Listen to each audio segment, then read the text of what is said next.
Ayun. Anyway, yung title nga ng live ko sana is yung Sagarang Gurguran. Kasi, alam nyo,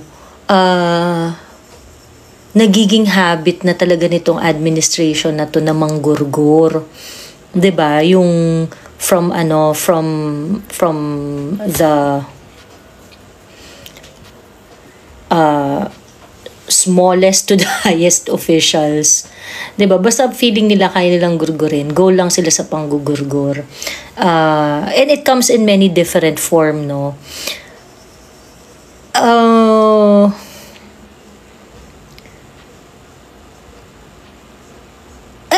I'm not so sure if I can consider it as gurguran. Pero nababother ako dun sa mga political ads na pinapalabas nila doon sa mga show ni Mother Dragon, ng SMNI. May mga nagsasabi, nakikita rin raw nila yung commercial na yun sa SMNI in which talaga sinisiraan nila ng sinisiraan talaga nila ng bonggang-bongga si PRRD, si Inday Sara, yung Duterte family. And then, sinisiraan rin nila ng bonggang-bongga si Senator Amy. Ganon. So parang, anong point? Tapos pinipilit, ginugurgur nila yung storya na na parang, sinungaling si Senator Amy kasi sinabi niya na hindi niya alam yung hindi niya alam yung sa AKAP, ganyan-ganyan, yung mga ganong. Tapos sa selected content creators lang, sabi ni Jake, oo, doon nila pinapalabas doon sa mga vlog na malalakas. 'Di ba? Doon nila pinapalabas. Ganon.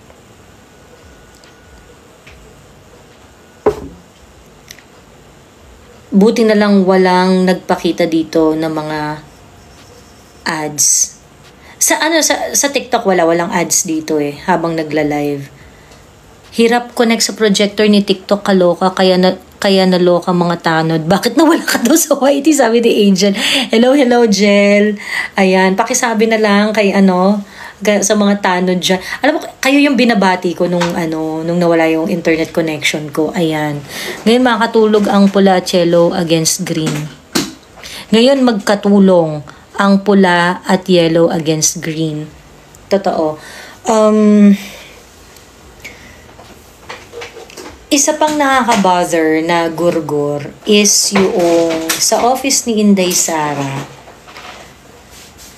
may nag-post na bumati daw si Inday Sara tungkol sa EDSA.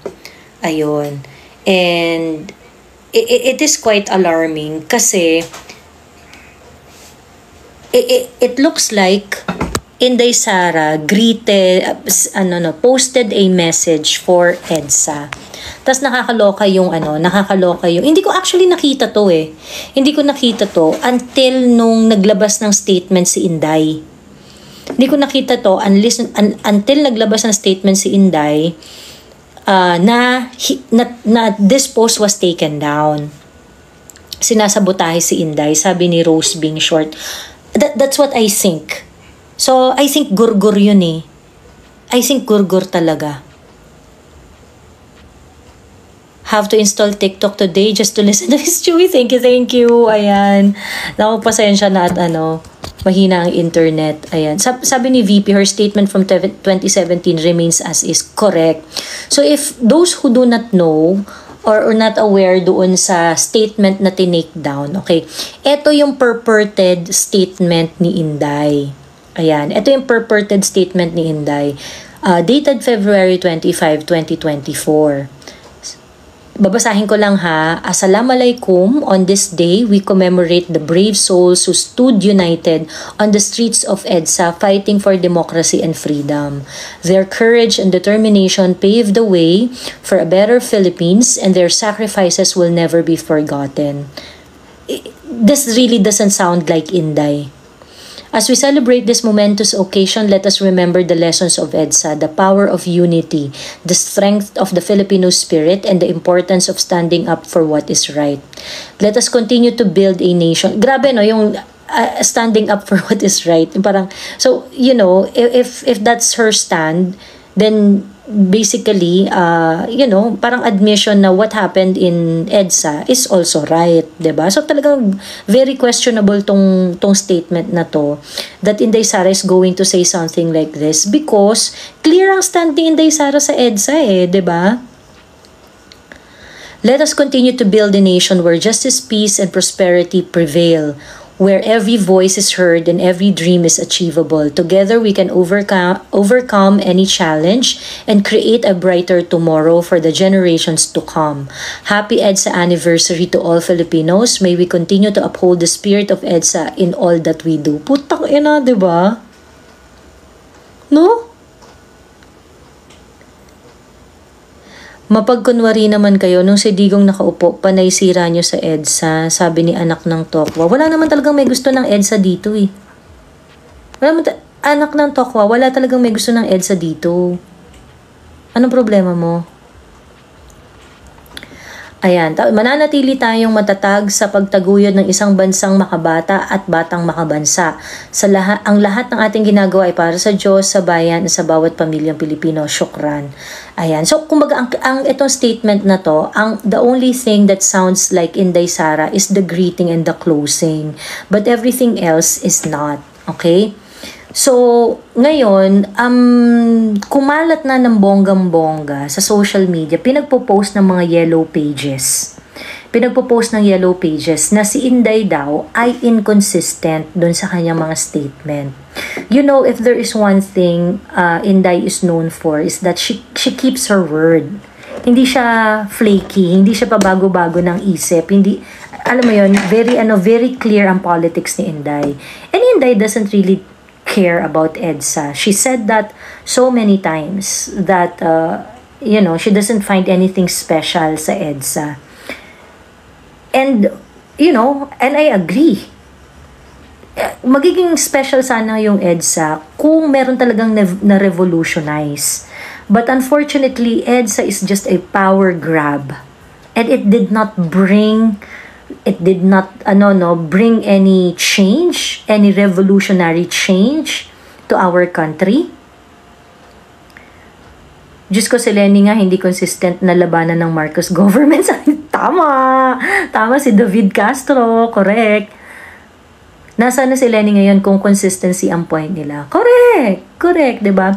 So ngayon, they are saying that Inday was inconsistent because in 2017, she said, ito yung statement ni Inday Sara, I find it hard to understand why this bloodless revolution has become the standard definition of freedom for our country, and this standard is forced down our throats by certain group of individuals who think they are better than everyone else. Ayan. So that is the statement of Inday Sara in 2017.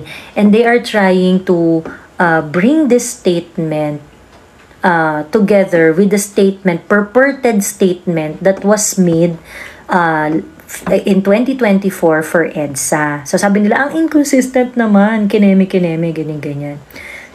Apparently, this statement was not approved by the Vice President, but it was posted